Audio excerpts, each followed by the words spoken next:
சஜீவி, இப்போ இவ்வளோ ப்ரொட்டஸ்ட் நடக்குது, இதெல்லாம் ஒரு பக்கம் நடக்குது. பார்லிமெண்ட்டுக்கு உள்ள எதிர்க்கட்சிகளுடைய ப்ரொட்டஸ்ட் நடக்குது. எதிர்க்கட்சிகளோட டைனமிக்ஸ் என்னங்கிற கேள்வி, டீலிமிட்டேஷன் பில் இந்த கூட்டத்தொடரில் வருமா இல்லையாங்கிற கேள்வி, நிறைய விஷயங்கள் இருக்குது. பட் இது அரசியல் ரீதியாக எப்படி பிளே அவுட் ஆகும்? இந்த அரசியல் கட்சிகளுக்குள்ள இருக்கிற டைனமிக்ஸும் சரி, இந்த இளைஞர் போராட்டத்தை கையாண்ட விதமும் சரி.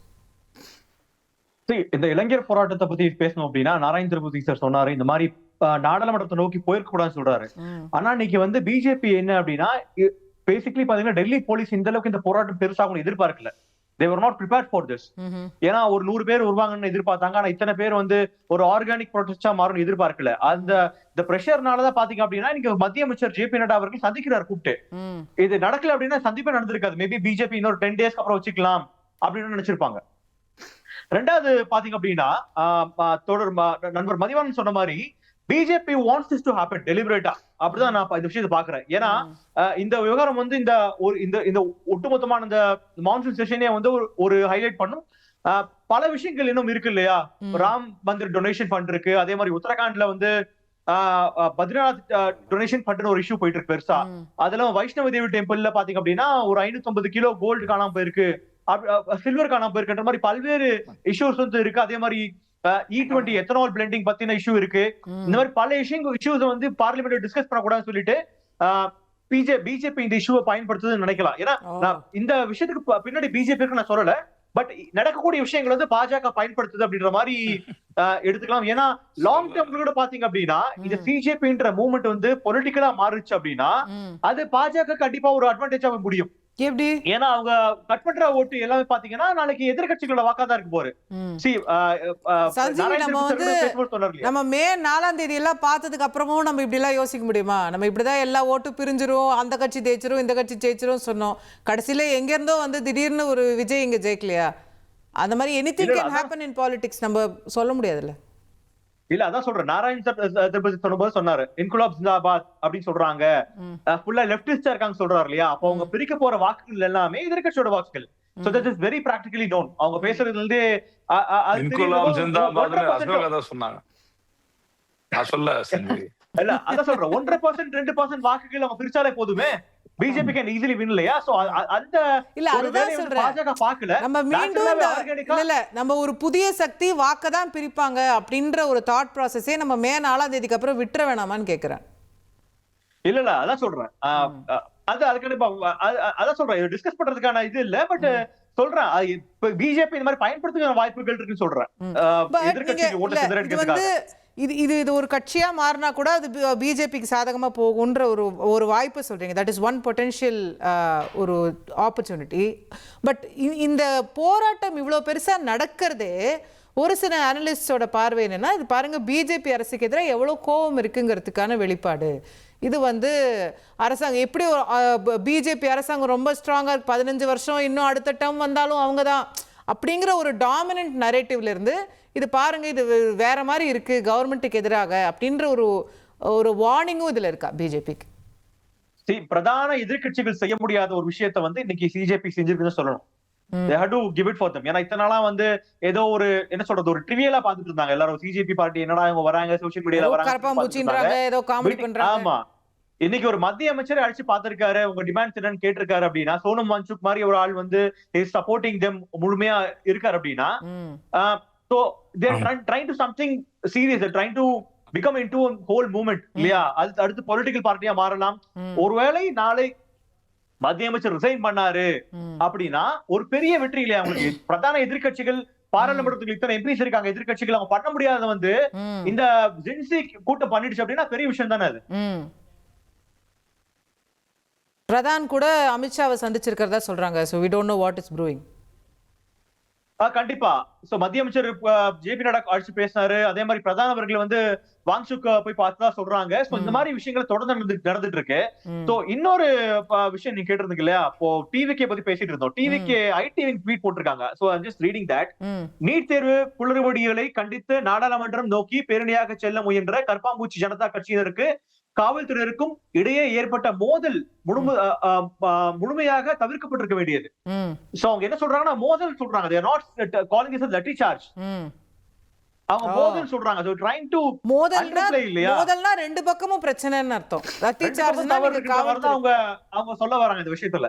சோ நான் அப்துல்லா சார் கிட்ட கேட்க வேண்டிய கேள்வி என்னன்னா, எதிர்க்கட்சிகள் இன்னைக்கு சிஜேபியும் சரி, பிரதான எதிர்க்கட்சிகளும் சரி, அவங்க வைக்கக்கூடிய கோரிக்கை என்னன்னா, மினிஸ்டர் தர்மேந்திர பிரதான் வந்து ரிசைன் பண்ண சொல்றாங்க. சோ டிவிகே ஸ்டாண்ட் என்ன இத பத்தி அது தெரிஞ்சுக்கணும். அவங்க என்ன ஸ்டாண்ட் எடுக்கறாங்க? முஸ்தபா சார், தர்மேந்திர பிரதான் ரிசைன் பண்ணுமா பண்ணக்கூடாது? இல்லை மேடம், தமிழில் நீங்கள் வந்து பார்த்தீங்கன்னா மாணவர்களுக்காக நீட்டுக்காக போராடக்கூடிய நீங்கள் அந்த ஸ்டாண்டில் தான் தாவேக்கா இருக்குது. கண்டிப்பாக தர்மேந்திர பிரதான் ரிசைன் பண்ணாம கூடாது.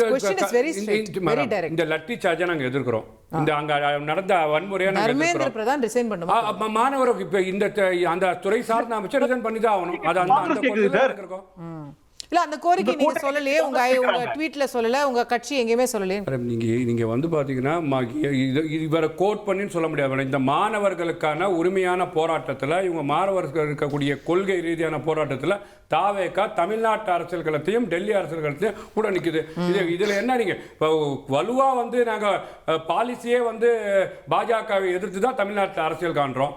அப்படி இருக்கும் போது அந்த கொள்கையில அந்த கொள்கை உறுதிப்பாட்டில் நாங்க முழுமையா வந்து மனப்பூர்வமா வந்து அவங்க அந்த பாஜகவை எதிர்க்கிறதுல நிலையா நிக்கிறோம் தான் சொல்ல முடியும். Sanjeevi, are you convinced? I'm still not convinced. ஏன்னா கூட்டணி கட்சியான காங்கிரஸ் கட்சி சொல்றாங்க அவர் பதவி விலகணும்னு சொல்றாங்க. ஆனா why is TVK not saying that அப்படின்ற மாதிரி கேள்வி எழுது. இன்னொன்னு பாத்தீங்கன்னா டிஎம்கே சொல்லல.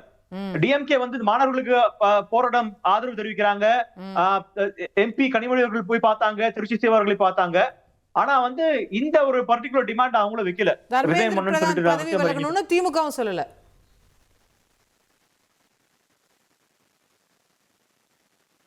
Sanjeevi, are you with us? ஆமா திமுக இது வரைக்கும் ஸ்ட்ராங்கா அந்த மெசேஜ் சொல்லணும்னு நினைக்கிறேன் நான். பட் நீங்க திமுக மென்ஷன் பண்றதுனால we will discuss that also. திமுகவோட நிலைப்பாடு இந்த மான்சூன் செஷன்ல என்னவா இருக்கும்ங்கிறதே ஒரு பெரிய பொலிட்டிக்கல் கொஸ்டினா மாறி இருக்கு. இன்னைக்கு சீட்டு கூட மாறி உட்காந்துட்டாங்க. காங்கிரஸ் கட்சி பக்கத்துல உட்கார மாட்டோம்ட்டாங்க. பில்ஸ்ல, லெஜிஸ்லேட்டிவ் அஜெண்டால இல்ல இந்த மாதிரியான பிரச்சனைகள்ல என்ன மாதிரியான ஸ்டாண்ட் அவங்க எடுக்க போறாங்க அப்படின்ற கேள்வி. திமுகவிற்கு இப்போதைக்கு இழக்கிறதுக்கு பெருசா எதுவும் கிடையாது. ஏன்னா அடுத்த எலெக்ஷன் வந்து 2029 நடக்க போகுது. சோ டீலிமிட்டேஷன்ல கூட அவங்க ஸ்டாண்ட்ஸ் என்ன அப்படின்னா வில் வெயிட் அண்ட் சீ அப்படின்னு சொல்லிட்டு ஒரு ஸ்டாண்ட் எடுத்திருக்காங்க. அந்த பில் பிளேஸ் பண்ண பிறகு நாங்க ஸ்டடி பண்ணுவோம். ஸ்டடி பண்ண பிறகு வில் டேக் ஒரு ஃபைனல் கால். அதாவது அவங்க ஆட்சியில இருக்கும்போது அந்த காப்பி எரிச்சாங்க, வெல் காப்பி எரிச்சாங்க. திமுக தலைவர் ஸ்டாலின் அவர்களே முதலமைச்சரா இருக்கும்போது காப்பி எரிச்சார். இப்போ வந்து they have softened the stance and taken a neutral stance. So table பண்ண பிறகு அவங்க வந்து ஒரு ஸ்டாண்ட்ஸ் எடுப்பேன்னு சொல்லியிருக்காங்க. சோ ரெண்டாவது பொலிட்டிக்கலா பாத்தீங்க அப்படின்னா அவங்க பாஜக பக்கம் மூவ் பண்றாங்கன்னு சொல்றாங்க இல்லையா? நான் பொலிட்டிக்கலா அந்த விஷயத்த நான் பாக்குறேன். ஏன்னா இப்ப காமன் எனிமி ரெண்டு பேருக்கும் காங்கிரஸ். அதனால காங்கிரஸ் காலி பண்றதுக்கு நான் என்ன வேணா பண்ணுவேன், அதுக்கு நான் உறுதுணையா பண்ற மாதிரி டிஎம்கே ஒரு ஸ்டாண்ட்ஸ் எடுத்திருக்காங்க. இப்ப ஜஸ்ட் ஒரு 6 மாசம் முன்னாடி இதே விஷயம் நடந்திருந்ததுன்னா பார்லிமெண்ட்ல, இன்னைக்கு திமுக வந்து ஃபுல்லா காங்கிரஸ் இருக்கும்.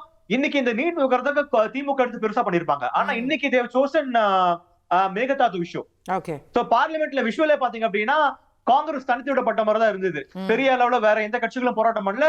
திமுக எம்பிக்கள் வந்து பச்சை விவசாய துண்டை போட்டு அவங்க தனியா போராட்டம் பண்ணிட்டு இருந்தாங்க. சோ அப்போசிஷன் மாதிரி ஒரு ஸ்பிளிண்டரா இருக்கு இல்லையா? இது பாஜக பேசிட்டு இருக்கும் போது நம்ம ஆளுங்க தனியா பச்சை துண்டுல மேகதாது பேசிட்டு இருக்காங்க. ஆமா, இது பிஜேபிக்கு நல்ல செய்தி தானே. ஓகே, பிஜேபி குட் நியூஸ் தானே. இது அப்போசிஷன் ஸ்பிளிட்டா இருக்குது, பிஜேபி குட் நியூஸ் தான். சோ அப்படி இருக்கும்போது இன்டைரக்டா வந்து டிஎம்கே இஸ் ஹெல்பிங் பிஜேபி. டைரக்டா சொல்லலாம், இன்டைரக்டா சொல்லலாம் இல்லையா? நான் என்ன சொல்ல வரேன்னா டைரக்டா எலக்டோரலா இது நடக்காது. I think it's impossible.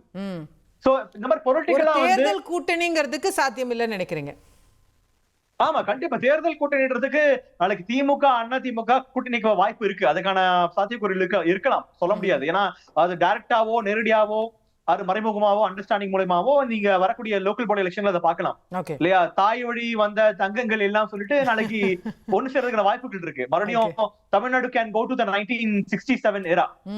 So ஆனா வந்து பாஜகவும் திமுகவும் சேர்றதுக்கான வாய்ப்புகள் எனக்கு தெரிஞ்சு எலக்டோரலா கிடையாது. பொலிட்டிக்கலா இந்த மாதிரி ஒரு அண்டர்ஸ்டாண்டிங் எப்படி ஒரு பிஜு ஜனதா தளோ அல்லது பிஆர்எஸ்ஓ அல்லது ஒய்எஸ்ஆர்சிபி மாதிரி கட்சிகள் இருந்ததோ அந்த மாதிரி திமுக வந்து பட்டும் படாம இருக்குமே தவிர டைரக்டா எலக்டோரல் இருக்கிறதுக்கு வாய்ப்புகள் இல்ல அப்படின்னு சொல்றேன். என்னன்னா அண்டர்ஸ்டாண்டிங்கா, அதாவது நேரடியாகவும் கூட்டணி இல்ல, மறைமுகமாகவும் கூட்டணி இல்ல, அந்த மாதிரியான அவசியமும் சொல்றாரு அவர். மறைமுகமா இருக்கு, அதனாலதான் தெளிவா சொன்னேன். நான் ஓ, சொல்றது நீங்க நானே செய்தி சொல்ற போல சரி, இருக்கு. சரி. அவர் இல்ல சரி, சரி. ஆனால் நான் சொல்றேன் நேரடியாகவும் இல்ல மறைமுகமும் இல்ல, அந்த மாதிரி ஒரு சந்தேகமும் வேண்டாம். சகோதரர் ஒன்று சொன்னாரு, இந்த வந்து ரிசைன் பண்ண சொல்லன்னு. தமிழ்நாட்டில் இருந்து அந்த ஆர்ப்பாட்டத்துக்கு நேரடியாக போய் சப்போர்ட் பண்ணி உண்ணாவிரதத்துக்கு பண்ணிட்டு உட்காந்துட்டு வந்தது அண்ணன் ராசா அண்ணன் தான். தயவு செஞ்சு அதை மறந்துடாதீங்க. எப்போ ஒரு போராட்டத்துக்கு நேரடியாக போய் நிற்கிறோமோ அப்போ அந்த போராட்டத்துக்கு நாங்கள் சப்போர்ட் பண்ணுறோம் தான் அர்த்தம். அன்னையிலேருந்து இன்னைக்கு வரைக்கும் எதிர்ப்பு தெரிவிச்சுன்னு தான் இருக்கிறோம். அதையும் நீங்கள் தயவு செஞ்சு மறந்துடக்கூடாது. பிஜேபின்ற ஒரு கட்சிக்கு ரெண்டாவது வந்து நீங்கள் சொன்ன அந்த டீலிமிட்டேஷனு, அதுக்கு வந்து நேற்று ஒரு ஸ்டாண்ட் எடுத்தாங்க, இன்றைக்கி ஒரு ஸ்டாண்ட் எடுக்கிறாங்க அப்படிலாம் கிடையாது. நேற்று என்ன ஸ்டாண்ட் எடுத்தோமோ அதே ஸ்டாண்டு தான் இன்றைக்கும், இன்றைக்கி என்ன ஸ்டாண்ட் எடுக்கிறோமோ அதே ஸ்டாண்டு தான் நாளைக்கும். தமிழ்நாட்டு மாநிலத்துக்கு எந்த விதமான பிரச்சனையும் இல்லாத பட்சத்தில் தான் நீங்கள் சொல்கிற ஒரு ஸ்டாண்ட் நடக்கும். தமிழ்நாட்டுக்கு ஒரு பிரச்சனைன்னு வந்தால் திரும்பவும் சொல்கிறேன், கொள்கையால் நிற்கிற ஒரு கட்சினா அது திமுக. மற்ற கட்சிகள் மாதிரி கிடையாது. டீலிமிட்டேஷனால தமிழ்நாட்டுக்கு பிரச்சனையே இல்லையா? நாங்கள் தான் சொல்கிறோம்ல, போன வாட்டி அவர் அந்த முள் விவாதத்தை பார்த்தாரான்னு தெரியல. போன வாட்டி என்ன சொல்லிச்சு பிஜேபி கடைசி நேரத்தில் எல்லாருக்கும் 50%ன்னு ரிட்டர்னில் கொடுக்காம வாய்மொழியாக சொன்னாங்க.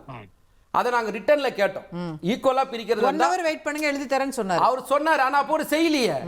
அதனால நாங்கள் எதிர்த்து நல்லா புரிஞ்சுக்கணும். அப்போ நீங்கள் வந்து ஒரு பிரச்சனையோட தன்மையை பொறுத்து தான் திமுக ஆதரிக்குதா எதிர்க்குதா அதை எழுதி கொடுத்துட்டீங்கன்னா ஓகே உங்களுக்கு. எங்க ரிட்டர்ன்ல அதனால தான் அந்த பில்லு வரட்டும், அதை பார்த்துட்டு சொல்றோம் தெளிவா சொல்லியிருக்குமே தவிர நீங்க நினைக்கிற மாதிரி கார்த்தி சிதம்பரம் சொல்றாரு ஒரு நாடு ஒரு தேர்தல் கொண்டு வரேன்னு சொல்லி திமுகவை வந்து பிஜேபி ஏமாத்துறாங்க, அதை நம்பி திமுகவும் ஏதோ சப்போர்ட் பண்ணிட்டு இருக்காங்க. கார்த்தி சிதம்பரத்துக்கு நான் அப்புறம் பதில் சொல்றேன், மாதிரி இங்க இருக்கவங்க நான் பதில் சொல்லிடுறேன், அது கண்டிப்பா பதில் சொல்றேன் சரிங்களா.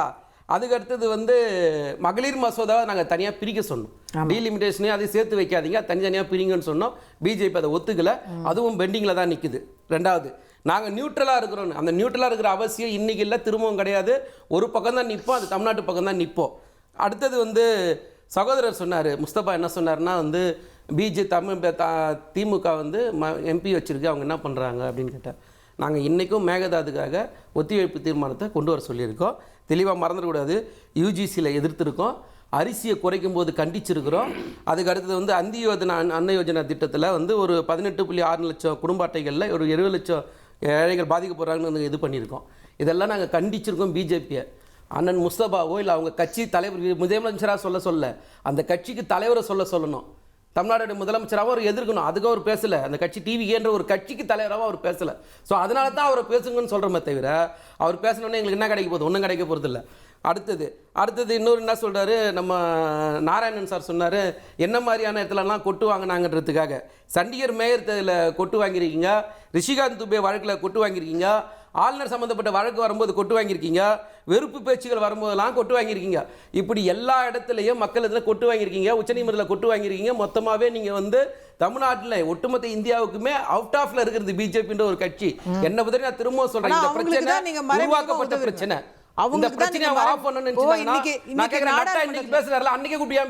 இன்னைக்கு நாடாளுமன்றத்துல இவ்வளவு பெரிய விஷயம் நடக்குது இல்ல, திமுக மட்டும் தனியா வேற ஒரு இதுல இருக்குது, இவங்களோட எல்லாம் சேராம, அப்போ என்ன பிஜேபிக்கு உதவுற மாதிரி தானே அது இருக்குன்னு கேக்குறேன். உதவுறதுல இருக்குது. நான் கேட்கிறேன், எங்களுக்கு எங்க உரிமையை போய் பேசுறோம். சகோதரர் கேட்டால எம்பி எல்லாம் வச்சிருக்கீங்க, அந்த எம்பிகள் போய் குரல் கொடுக்குறாங்க, ஒத்திமை தீர்மானம், அதுதானே எங்க குரல். இது நீங்க பேசிட்டு இருக்கிற விஷயம் தானே சார் அது. எங்களுக்கு நல்லா நீட் தேர்வை தொடர்ந்து முன்னெடுத்துட்டு போற கட்சி திமுக, ஆமாவா இல்லையா? நீட் தேர்வுக்கு எதிராக அத நாடே இன்னைக்கு பேசுது. இவ்வளவு பெரிய போராட்டம் ஜந்தர் மந்தர்ல இருந்து இவ்வளவு பெரிய சப்போர்ட் பண்ணிட்டு வந்திருக்கோம். அதை விட்டுட்டு நீங்க வேற ஏதோ போராட்டம் வேற ஏதோ கிடையாது. திரும்ப புரியுதுங்க, அதுக்கு நேத்து போய் சப்போர்ட் பண்ணிருக்கோம். இன்னைக்கு நாடாளுமன்றத்தின் வரும்போது நாடாளுமன்றத்தில் எம்பிக்களா இருந்து மாநில உரிமைகளுக்காக குரல் கொடுக்குற எங்களுக்கு என்ன பிரச்சனைனா, ஆளுற கட்சியும் பிரச்சனை, எதிர்கட்சியும் எங்களுக்கு பிரச்சனை. காங்கிரஸும் ஒரு பக்கம் துரோகம் பண்ணிருக்கு, தமிழ்நாட்டுக்கு பிஜேபி ஒரு துரோகம் பண்ணிருக்கு. 2 பேரும் சேர்ந்து துரோகம். நாங்க யார் பக்கம் இன்னைக்கு சொல்றீங்க? அப்ப நாங்க நடுநிலையா இருந்து எங்க மாநிலத்துக்கு உரிமைக்கு தானே போராட முடியும். ஒரு நாடு ஒரு தேர்தல் வந்துட்டா பரவாயில்ல. ஒரு நாடு ஒரு தேர்தல், அதான் அடுத்தது வர. இப்ப கார்த்திகை சிதம்பரம் சொன்னாருன்றீங்க, ஒரு நாடு ஒரு தேர்தல் வருது, அதனால வந்து நாங்க ஏதோ பிஜேபி பக்கம். நான் என்ன கேட்கிறேன், ஒரு அரசியல் கட்சி திமுகன்ற ஒரு இயக்கம் வந்து தேர்தலுக்காக தான் 75 வருஷம் ஆண்டு இருக்குமா, கட்சி நடத்திருக்குமா? நாங்க பார்க்காத வெற்றி தோல்வியே கிடையாதா? எந்த இடத்துல நாங்க காம்ப்ரமைஸ் பண்ணிட்டோம் கார்த்தி சிதம்பரம் சொல்லுவாரா? ஏதாவது ஒரு நாங்க இதே பிஜேபியோட கூட்டணி வச்சோம், நாங்க மறுக்கவே இல்லை. நாங்க இருக்கும்போது ராமர் கோயில் வந்ததா?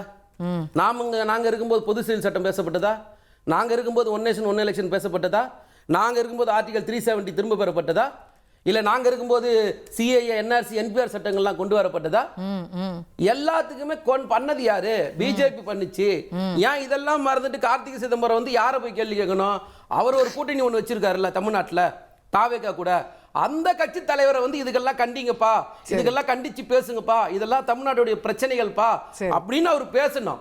பிஜேபி அவங்க மேல இருக்கிற அதிருப்தி, விலைவாசி உயர்வு, பெட்ரோல் விலையில இருந்து எல்லா பிரச்சனையும் திசைப்பதுக்காக மீடியாக்களை இந்த சிஜே பார்ட்டியோட திருப்பி எடுத்துன்னு போய் வச்சிருக்காங்கன்றது தான் கலை யதார்த்தம். ஓகே.